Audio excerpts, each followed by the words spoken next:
Bonjour. Je remercie tout d'abord Laetitia Truguez et puis toute son équipe d'avoir organisé si bien ce colloque et donc de nous donner l'occasion de débattre entre praticiens, universitaires, experts, etc. Et je ne vais pas faire une histoire contrefactuelle, hein, même si Cyril Cohn nous y invitait, hein, et si la Révolution russe n'avait pas eu lieu. Non, je vais faire ça beaucoup plus classiquement. Et donc, je vais essayer de parcourir ces toutes premières années avant et après la fondation de l'OIT en 1919, et donc voir en quoi cette création est le fruit d'une certaine audace dans un contexte très particulier.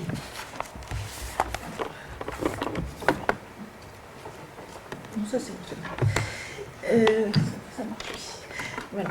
Alors, à plus d'un titre, donc, la fondation de l'OIT représente une nouvelle façon de concevoir les relations sociales, de penser le travail et les relations internationales. Les concepteurs et les fondateurs, qui viennent d'horizons différents, ont fait preuve d'esprit d'innovation et d'audace en concevant et en instaurant cette organisation internationale du travail. Alors, ces idées nouvelles, elles ne sont pas toutes nouvelles non plus, hein, mais simplement ce qui se passe en 1919, c'est qu'il y a un contexte qui permet la mise en place d'idées qui ont déjà travaillé finalement la fin du XIXe siècle et le début du XXe. C'est-à-dire que l'Organisation internationale du travail s'inscrit bien sûr dans un mouvement plus long qui est celui de l'histoire de la réforme sociale, ces idées ont mûri et ont fini par acquérir une audience internationale. Et ces idées de réforme sociale, elles ont mûri parce que la question sociale est devenue beaucoup plus prégnante à la fin du XIXe siècle et au début du XXe siècle. La question de la guerre, bien sûr, joue un rôle considérable, mais avant la guerre, il y a surtout la poussée du mouvement gréviste, la progression de la représentation syndicale, qui ont contribué aux réformes et aux négociations dans l'organisation des relations sociales de la fin du XIXe siècle et du début du XXe siècle.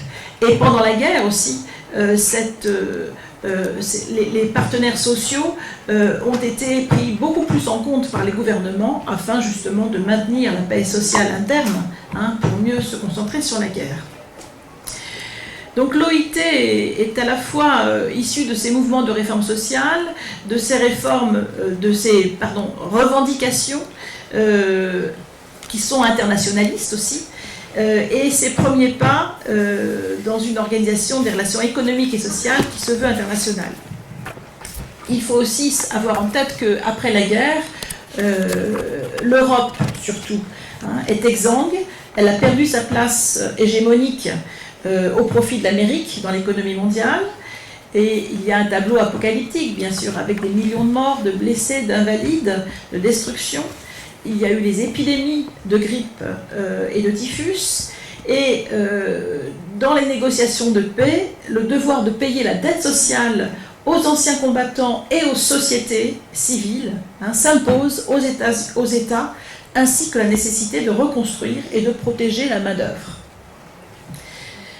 Alors, tout d'abord, je m'intéresserai à l'audace des concepteurs, parce qu'en fait, imposer le travail et l'universalisme dans les négociations et les traités de paix n'allait pas de soi, hein, et surtout, ça signifiait la reconnaissance d'un chantier qui avait été mis en place par les réformateurs sociaux de pays différents, qui en 1900 s'étaient rassemblés dans une association internationale pour la protection légale des travailleurs, hein, la IPLT, qui a joué un rôle vraiment considérable dans l'idée que la question sociale devait être réglée par la législation du travail d'une part et par des conventions internationales d'autre part. D'une certaine façon, alors cette AIPLT s'était même dotée d'un office international du travail à Bâle, et qui était dirigé par un Suisse, et d'une certaine façon, c'est l'ancêtre, hein, du BIT. Alors, les deux valeurs fondamentales défendues par ces réformateurs sociaux, la législation du travail d'un côté et puis l'idée d'une justice sociale de l'autre, rencontrent d'autres revendications qui sont formulées avec beaucoup de vigueur dans cette fin du XIXe siècle et début du XXe siècle, et surtout sur un plan international. Alors, c'est effectivement, d'une part, les socialistes de la Deuxième Internationale, qui, eux, s'étaient réunis en 1889 à Paris à l'occasion de l'exposition universelle, qu'ils revendiquent un certain nombre de mesures, notamment les 8 heures, qui proposent surtout un rassemblement de militants au-delà des nationalités pour porter les revendications concernant le monde du travail et jusqu'au moment de la guerre, et Jean Jaurès est évidemment l'un des porte-parole de cette mouvance. De leur côté, certains syndicats ouvriers évoluent vers une participation aux arbitrages collectifs dans leur propre pays, à la défense aussi d'une voie légale et non d'une voie révolutionnaire, et à la mise en place d'une organisation permanente du travail à l'échelle internationale. Le renforcement national des syndicats ouvriers n'est pas contradictoire avec le développement d'une coordination internationale, et c'est ce à quoi on assiste à la fin du XIXe siècle et au début du XXe. Et ces coordinations internationales se sont concrétisées même par une fédération syndicale internationale, la FSI, qui va jouer un rôle évidemment crucial dans la mise en place de l'OIT. Et lors de différentes conférences aux États-Unis, d'une part, notamment celle de Philadelphie en 1914, Samuel Gompers, donc le chef, le secrétaire général de l'AFL, de l'American Federation of Labour, revendique une conférence internationale du travail. Juste au moment de la déclaration de guerre, il dit que quand il y aura la négociation de paix, il faudra qu'il y ait une conférence internationale du travail. Voilà. Alors cette revendication est réitérée à plusieurs reprises, notamment lors de rassemblements de syndicalistes européens, notamment à Leeds en 1916, et c'est à l'occasion de cette conférence que Léon Jouot, secrétaire général de la CGT, propose un programme élaboré au sein de la CGT sur les attentes de la paix. Et parmi ces attentes, il y a des questions, il y a la question du droit syndical, de l'amélioration des conditions de travail, des assurances sociales, de l'hygiène et de la sécurité, de l'inspection du travail, des migrations, et aussi la nécessité de transformer l'Office du travail international de Berne en un bureau international du travail, et surtout, c'est la nouveauté, selon une structure tripartite. Bon, cette conférence de Leeds en 1916 est extrêmement importante, et elle est renouvelée, enfin ces prises de position sont renouvelées dans des organisations, dans des conférences qui ont lieu après-guerre. Alors cette position syndicale, internationale, rencontre par ailleurs des relais politiques. Des relais politiques parmi les partis ouvriers en Belgique, en Angleterre, et auprès du Parti socialiste français. L'idée, c'est que... alors, il y a une conférence socialiste et syndicaliste interalliée qui se réunit à Londres en février 1918 et qui est organisée par le Labour Party et qui adopte un mémorandum demandant la création d'une société des nations et d'une cour de justice internationale, ainsi que la participation de la classe ouvrière à l'établissement de la paix.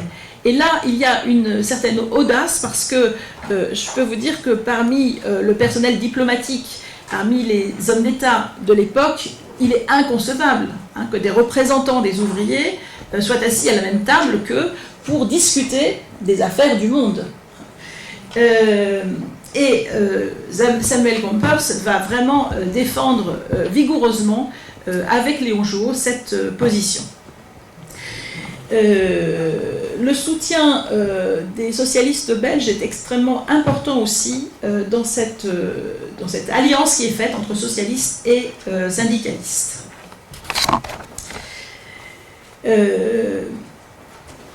Et lorsque s'ouvrent les travaux de la conférence de paix à Paris en février 1919, les organisations syndicales se réunissent immédiatement. Hein, pour l'instant, elles ne sont pas encore acceptées dans la conférence de paix. Elles se réunissent parallèlement, elles réitèrent leurs exigences, et là encore, le contexte historique, hein, c'est-à-dire la révolution spartakiste, la révolution hongroise, communiste, à ce moment-là, la révolution russe encore vraiment dans les mémoires, font que finalement les hommes d'État finissent par accepter cette idée de faire venir à la table des négociations des représentants des mouvements ouvriers et socialistes. Cette alliance entre des politiques et les syndicalistes, elle est concrétisée d'une certaine façon par le personnage de Justin Godard. Justin Godard, c'est un député sénateur du Rhône, il est radical socialiste, il a été sous-secrétaire d'État au service de santé militaire et pendant la guerre, et il dépose le 3 octobre 1918, donc en amont de ce que je viens de vous dire, une résolution devant le Parlement français donnant mandat à la Commission du travail de déposer un rapport pour constituer un bureau international du travail, et celui-ci devrait être constitué selon un principe tripartiste. Voilà. Donc il y a vraiment une convergence dans cette audace de réclamer d'une part le tripartisme et d'autre part que les représentants du travail soient à la table des négociations. Et donc c'est ce qui se passe avec cette commission du travail, hein, qui prend rapidement place parmi les négociateurs de la paix. On y retrouve à la fois quelques voilà, là vous les avez en photo. Alors, je ne sais pas si j'ai un... En haut à gauche, il y a Arthur Fontaine. Hein, alors, je vais vous dire un barbu avec un chapeau, mais ils sont tous barbus avec un chapeau. Ce que vous remarquez évidemment, c'est l'absence des femmes. Hein. L'absence des femmes, et voilà, c'est un monde d'hommes blancs, au moins cinquantenaires, voire soixantenaires. Voilà. Alors, donc il y a, au fond, il y a, oui, barbu, c'est l'alternative. Il y a Arthur Fontaine, il y a Jouot, et tout devant, au milieu, Samuel Gompers. Hein. Sa place, hein, Samuel Gompers, elle est évidemment très symbolique dans cette commission du travail. Alors, cette commission du travail est composée de 2 représentants des grandes puissances du côté des vainqueurs seulement. Donc s'y retrouvent des représentants du Royaume-Uni, de la France, d'Italie, du Japon, des États-Unis, et il y a en plus des représentants cubains, polonais et tchécoslovaques.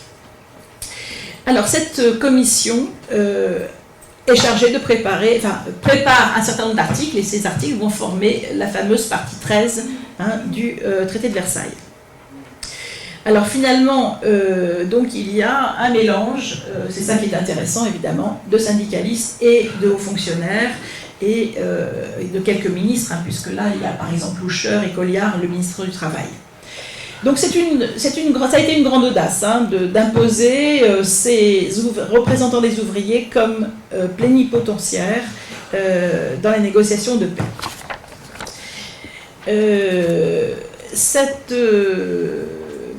Cette audace a quand même des limites, évidemment. Hein. Les limites, eh bien, c'est Léon Jouot qui les évoque en trouvant que les articles qui sont rédigés sont un peu timorés, qu'ils ne vont pas assez loin par rapport aux revendications ouvrières et les attentes légitimes des anciens combattants, d'une part. Il dit qu'il ne faudrait pas reproduire juste la IPLT, hein, donc cette association internationale pour la protection légale des travailleurs, il faudrait aller beaucoup plus loin. Mais, comme je vous ai dit, c'est une commission qui est très mixte, hein, et donc les syndicalistes doivent évidemment composer, même si dans cette commission il n'y a aucun représentant des employeurs, hein, parce qu'ils ne sont pas encore organisés de toute façon internationalement. Ils le sont par fédération, bien sûr, les armateurs ont depuis très très longtemps des représentants, mais il n'y a pas encore l'OIEI. Bon. Alors, l'autre audace et l'autre originalité, bien sûr, c'est le tripartisme, hein. L'idée, c'est d'institutionnaliser le dialogue social. C'est un consensus, en fait. C'est un consensus au sein, justement, des syndicalistes, des socialistes et puis des réformateurs sociaux. C'est aussi le fruit de l'expérience de la guerre, hein. Et l'idée, c'est que la politique du travail doit être faite par des professionnels qui bénéficient d'un savoir empirique. L'idée aussi, enfin, si c'est accepté, c'est parce que ça permet aussi de contrebalancer la puissance et le nationalisme de certains États. L'idée, c'est que, bien sûr, les ouvriers comme les employeurs vont se rassembler par groupe, hein, et opérer comme ça une puissance qui contrebalancera celle des États. Et c'est ce qui va se faire effectivement. Les modalités de ce tripartisme posent débat. Le débat principal, c'est est-ce que c'est à égalité, 1-1-1, c'est-à-dire un employeur, un salarié et un État. Et en fait, une voix défendue par le Belge Emile van der Velde, ministre socialiste de la Justice, c'est que les États vont avoir deux voix, deux représentants, tandis que les ouvriers en auront une et les patrons en auront une. Et cette structure tripartite, inégale, est jugée la meilleure façon, se disant que, de toute façon, le système, le courant démocratique se développant, il sera favorable aux ouvriers.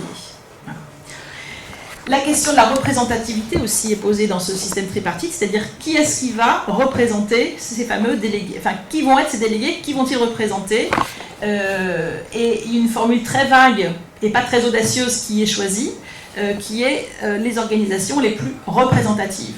Et cette formulation va donner lieu à beaucoup de contestations dans les années 20 et 30. Par rapport à tous les régimes autoritaires. Alors finalement, l'OIT est créée pour éviter alors là c'était la signature du traité de Versailles, est créée finalement pour éviter aussi une révolution, hein, on l'a dit tout à l'heure, la menace révolutionnaire est prise vraiment au sérieux. D'ailleurs, Emile van der Velde dira il y a deux façons de faire la révolution, une façon britannique et une façon russe, et on a choisi la britannique. On a choisi la britannique pourquoi ? Parce que c'était le service britannique qui avait rédigé tout un programme pour élaborer l'OIT, et surtout le Bureau international du travail, et c'est ce programme qui va être largement choisi. Alors, cette audace des pionniers, on la retrouve bien sûr aussi en la personne d'Albert Thomas, hein, qui est un directeur qui se donne pour mission d'instaurer la justice sociale.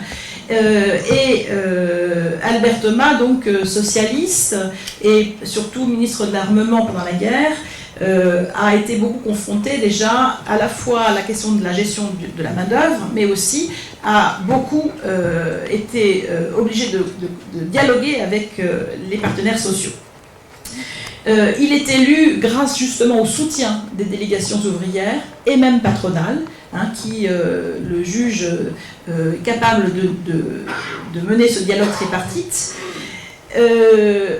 Son audace va être surtout d'affirmer son indépendance, l'indépendance de son administration, c'est-à-dire le bureau, par rapport à la SDN.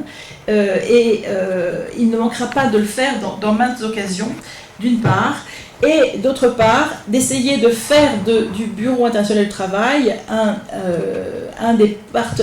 une des instances dans lesquelles on réfléchit et on impose aussi des façons de voir l'organisation mondiale. Du point de vue administratif, le bureau organisé par Albert Thomas se veut aussi innovant, hein, en organisant en divisions scientifiques, diplomatiques et politiques son bureau. Avec la division diplomatique, il insiste sur le fait que le travail devient un acteur de la diplomatie et des relations internationales. Avec la division politique, c'est l'idée bien sûr de mener une politique de justice sociale qui est visée. L'idée aussi, c'est de s'entourer de scientifiques qui sont aptes à saisir les particularités, les nouveautés, la modernité de l'époque, les changements de cette époque, et à traiter, à enquêter, à observer, à représenter justement ces nouveautés afin de mieux réformer. Alors bien sûr, cette politique d'Albert Thomas, est-ce que c'est une justice à petits pas? On lui a fortement reproché, que ce soit sur cette politique des années 20 en termes d'assurance sociale, en termes en termes de politique de chômage ou de migration. Mais les premières conventions aussi montrent ce mélange entre l'audace et puis la sécurité. L'audace parce que la conférence va voter énormément de conventions dans les 3-4 premières années, et qu'ensuite il y a un frein, et le frein il est finalement dicté par le directeur qui dit on ne peut pas faire ratifier autant de conventions, donc mieux vaut des conventions qui soient moins audacieuses. La convention audacieuse par excellence, c'est les 8 heures, en 1919, c'est la première convention. Et des conventions qui sont beaucoup plus sages, ce sont les conventions qui régulent le travail des femmes dans les années 19, 20 et 21. Et là, on reprend des anciens chantiers de la IPLT.